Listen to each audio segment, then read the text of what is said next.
Hello, Aleph. Today is another edition of Aleph. I'll be doing something very nice and interesting today. So I'm in the city of Doha with one of my smart, interesting women that you like to meet. She's called Reena. Hi. Yeah, guys. So Thank you. just sit tight and listen to her story. I believe you'll find a very interesting one. Yeah, Yes. good. Okay. So tell us about yourself. Hi. So I'll start with introducing myself. My name is Reena Naser, and I am a Jordanian Swedish national. Wow. I was born and raised in Jordan, and then I went to study in the States, and then I moved to Abu Dhabi with my parents once my studies were done, and that was my first working experience there. Perfect. Then I came back to Jordan and set up my own design practice. And then I decided that I really wanted to teach at the university level. So I went to Spain to get a master's degree. That was the first master in interior design. Came back, started teaching at a university in Jordan. It's called the University of Petra. And Excellent. then I started also doing my own practice as well, side by side. And then I got married and my husband moved out here. I followed him after some years. Impressive. That's nice. Then in 2018, I decided that I wanted to learn more about sustainability and environmental studies and what have you. So I applied for a master in Sweden and I went there and I studied for 2 years. I got a master. Excellent. And my daughter was with me also. She went to school there. And then I started learning the language. I started working with an NGO. Wow. And doing social sustainability, which I fell in love with. Then it was time for us to all come here to be with my husband and my daughter as a family together. So I came here officially I settled in January of this year, 2023.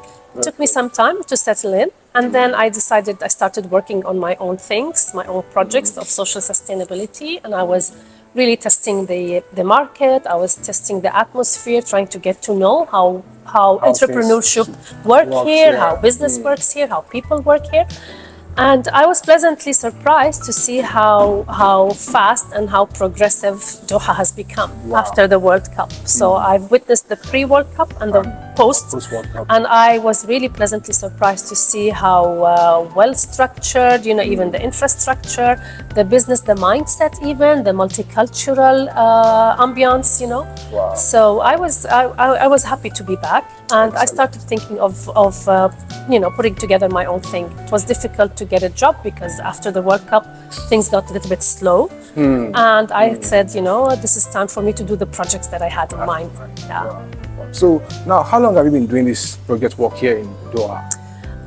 To be honest with you, I would say after the summer, I took a long summer holiday. And then after the summer, I came back. I was with full energy. It's time to start. I started putting together my multicultural, multilingual project that I called Language Agora, where I actually bridge cultures together. And it's like an integration through language and culture project. Excellent. So it's a social sustainability project that actually entails inclusivity of place, of people to come together, to learn about each other's languages and to practice languages and to learn about culture. You are in the right place for this. Yeah. It's full of different people from all over the world. Yeah, when I was shocked to know that there are 110 embassies here in Qatar. Wow. So you have such a multicultural place, but there isn't really something that connects the people together. It's kind of fragmented. Each community, each culture is in its own bubble.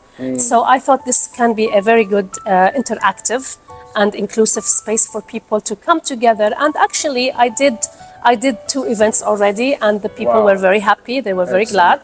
I orchestrated everything and managed everything, and it turned out really nice. Because I host somebody from a certain culture, but who comes and talks to the people about their language, the language part of the culture. Because to me, language is an integral part of any culture. It's like an entry point.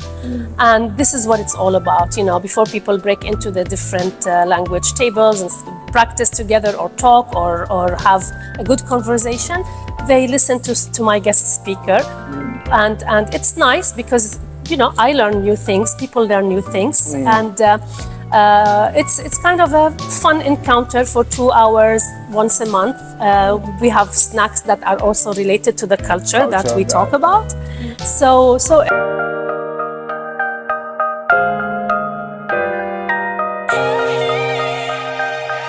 I think it's been a good experience. So far, yeah, and I got good feedback from the people. Excellent. So this is I'm putting together my multicultural, multilingual community. I'm all about building communities. So that's one project that I aim to that I started. My other project is the social sustainability, which is raising awareness for people to do socio-cultural transitions towards sustainability, which means that to kind of adopt behaviors that are more sustainable. I call them slice of life sustainability behaviors, which is daily things that some people can do on a daily basis that can actually help make an impact. On the environment, positive impact, maybe less of consumption, less of pollution, maybe, and less of exhaustion of the resources. We all live on planet Earth, and we all consume the resources of the planet. We breathe the same air, so it doesn't really matter where geographically you are located, but you can do something about it. It's something that people can do. And it's really about raising awareness, because if you want to change, people have to realize that there is a need for change. True. And that's what I would really like to do, is to build a sustainable community, or many communities, or many collaborations of sustainability here in Qatar, and really for people to realize that they can do something. We are that change, and we can do something about it. And it starts all with the family, the extended family, the neighborhood, and then the schools, the universities, what have you, until you reach out to the whole community. So it's a continuous process. It's not that I'm reinventing the wheel. It's just that raising awareness, because it's important that the people realize they can do something. We, us humans, we messed up the environment. True. We induced these environmental disasters. This is actually due to our conducts and our misbehaviors, I would say, throughout the revolution, the development of the human, of humans.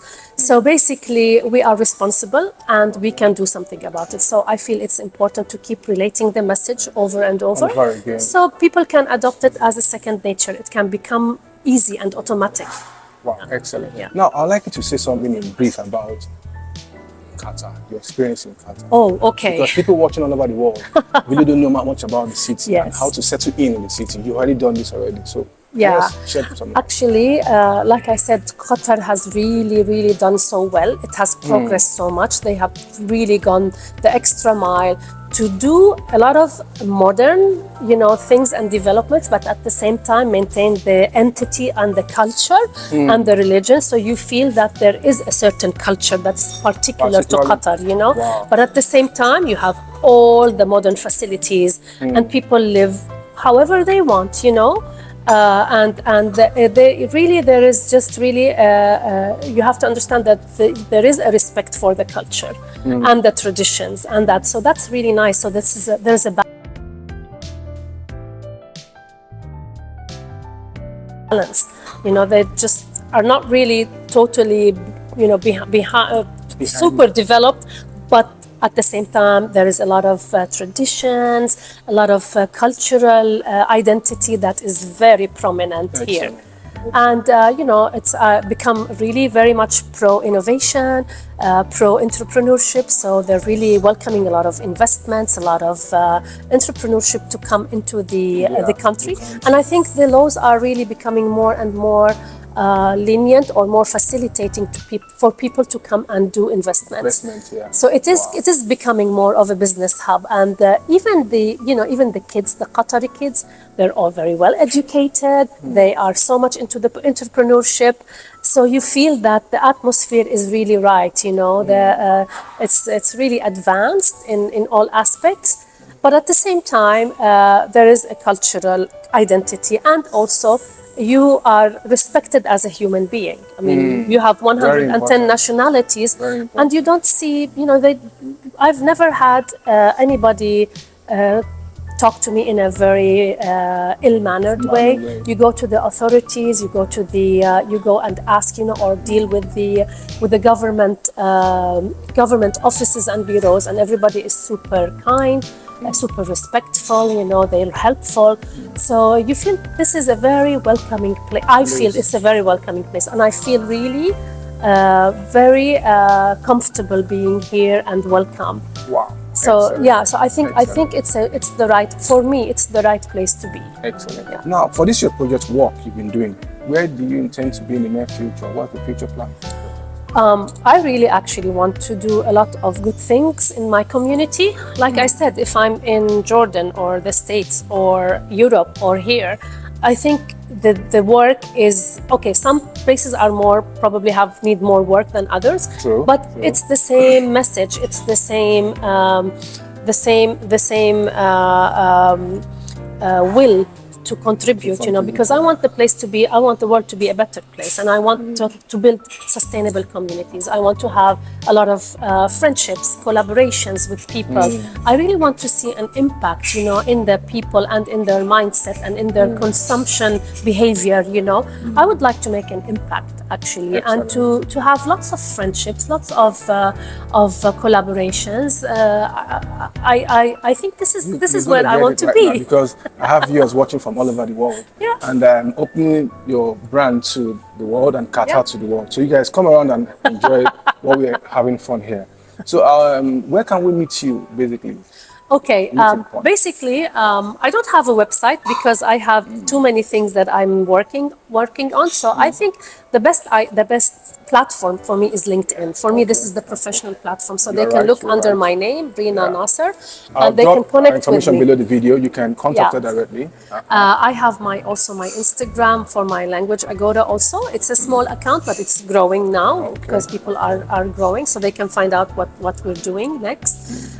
So basically, I'm accessible, and I welcome any sort of connections or collaborations. Yes, of course. I think the more the merrier, and if we come from different backgrounds, it's even richer, because you get the feedback and the ideas from other people. So very well, very well said, ma'am. So guys, I tell you, I go literally everywhere and anywhere to get the best view and anything they want. So it's my culture to end my vlog with someone speaking their language. But I'm not in Russian right now, where I could say gratitude or whatever. But I'll let her speak in her own language, in her own comfortable way, to tell you guys thank you and goodbye. And stay tuned in your language. I can speak in the 4 languages that I dominate. I will say شكرا جزيلا وتفضلوا عنا هون على قطر. Thank you very much for listening and for taking the time to listen. You're most welcome to come. Muchas gracias por escucharnos aquí y bienvenidos a Qatar. Bueno, merci beaucoup. Et on se voit prochainement. On espère à Qatar. And then I have to say tack så mycket. That's my newly acquired Swedish language. So, but I'm not very proficient with that. It's all right. It's all right. So thank you for listening, and I hope that we were light. Yeah, definitely. So, and hope to see you all here sometime. So I would say salam, and I'll say goodbye from there. I learned that.